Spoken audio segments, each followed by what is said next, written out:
Ya, Assalamualaikum warahmatullahi wabarakatuh. Kali ini Salam. kami akan mempresentasikan tentang responsi. Saya Nur Hafiz Aletsami dengan NIM 20.11.3541. Oke, lanjut. Dandi, boleh Dandi? Perkenalkan, nama saya Dandi Wicaksana dengan NIM 20113551. Perkenalkan, nama saya Sandi Aulia Akila dengan NIM 20113545.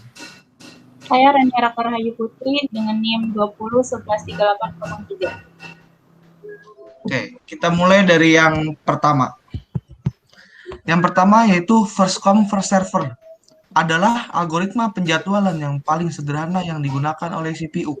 Dengan menggunakan algoritma ini, setiap proses yang berada pada stay ready dimasukkan ke dalam antrian dengan prinsip first in, first out, sesuai dengan waktu kedatangannya, di mana proses yang tiba terlebih dahulu akan dieksekusi. Proses 1 dimulai dari waktu ke 0, di mana P1 mulai mengantri dan mulai dieksekusi.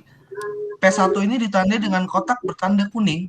Kemudian P1 memulai proses dari waktu ke 0 sampai waktu kedua. Kemudian waktu kedua dimulai di mana P2 mengantri dan diproses selama 2 jam. Setelah P2 selesai, diproses 3 mulai dijalankan pada waktu keempat selama 1 jam. P3 tidak bisa dijalankan di waktu ketiga karena P2 lebih dulu mengantri dibandingkan P3 sehingga proses dijalankan sesuai dengan antrian. Oke, lanjut oleh Dandi, boleh? Aku dulu. Oh ya, Mbak Ania, boleh? Kemudian shortest job first scheduling menunjukkan setiap proses yang memiliki burst time atau waktu pengerjaan terkecil yang akan dikerjakan terlebih dahulu. Hal ini mengakibatkan waiting time yang pendek untuk setiap proses dan otomatis waiting time rata-rata juga menjadi pendek. Yang pertama, SJFNP adalah antrian dengan prioritas tanpa primitive, tanpa primitive. Di sini yang menjadi prioritas adalah proses yang tersingkat atau proses paling pendek. Semakin pendek prosesnya, maka semakin tinggi prioritasnya.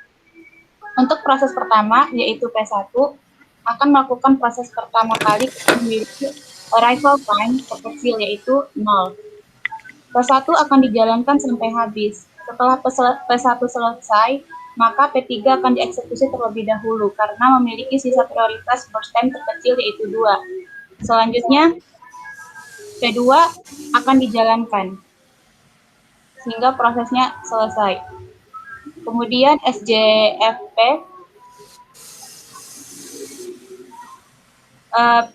prime time FJFP.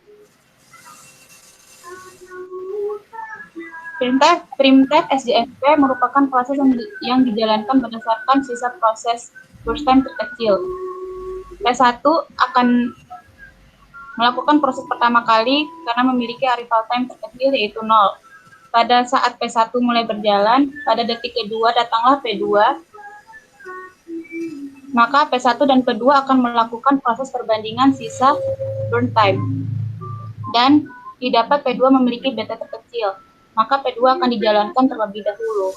Setelah P2 selesai, maka P3 mulai memasuki antrian dan memulai prosesnya memulai proses burn time 1, maka P3 didahulukan, dan setelah P3 selesai, maka proses P1 akan dilanjutkan. Selanjutnya akan dijelaskan oleh Mas Dandi.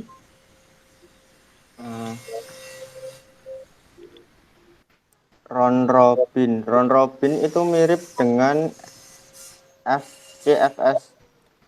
Bedanya patokan round robin yaitu dengan memakai kuantumnya. Misal itu kuantumnya 2. Jadi kita punya P1. P1 itu masuk jam 12 dengan antrian 5, dengan lamanya 5. Nanti kita masukkan 2 dulu langsung. Habis itu yang P2 itu kan jam 2, terus yang di antrian 2 itu langsung masuk ke jam kedua. Habis itu kalau sudah selesai tinggal P3. kita bandingkan dulu P1 sama P3. Itu 2 lawan P1 berarti P1 yang masuk dengan 2 jam dengan kuantum 2. Lalu yang P3 tinggal P3 sama P1, P3 masuk, lalu penyelesaian P3. Penjelasan round robin itu secara berdasarkan antrian proses mengerjakan saat setiap proses berturut-turut. Proses yang dieksekusi belum selesai akan kembali ke antrian terakhir yang ada pada saat itu, sehingga pengalirannya untuk eksekusi disebut seperti gelar. Jadi berurutan. Udah, selanjutnya Mas Sandi. Priority NP. Priority adalah penghitungan algoritma yang mengutamakan prioritas. Di tabel kita dapat melihat prioritas masing-masing P. P1 memiliki prioritas 3, yaitu prioritas terendah. Yang kedua adalah P2 memiliki prioritas di tengah. Yang terakhir adalah P3 yang memiliki prioritas utama. Di sini kita pasien P1 datang pada waktu jam 12.00 dan memiliki operasi selama 5 jam. Jadi P1 akan masuk ke ruangan lalu mengeksekusi selama 5 jam tersebut. Setelah 5 jam berlangsung, dia akan melihat ke pasien selanjutnya.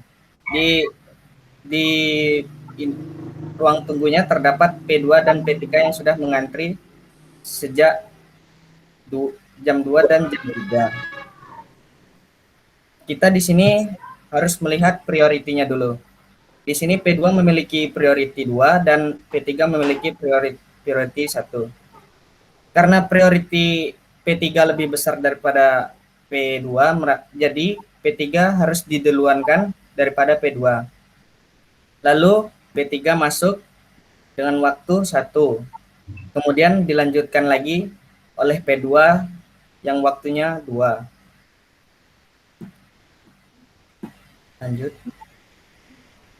Lanjut ke priority P.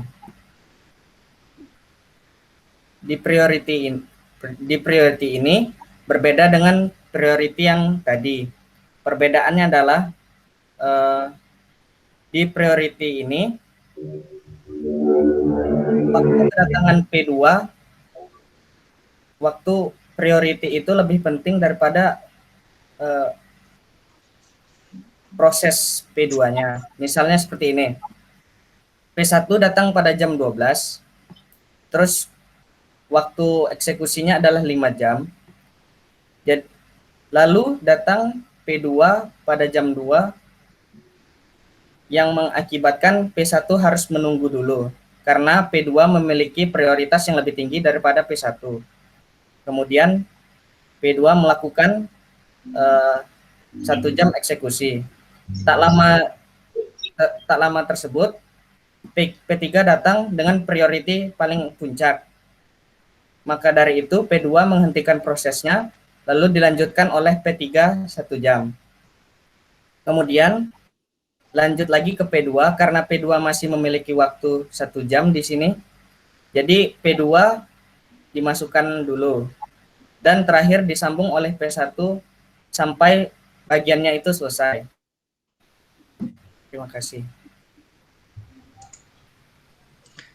Sekian penjelasan dari kami untuk responsi sistem operasi. Wassalamualaikum warahmatullahi wabarakatuh.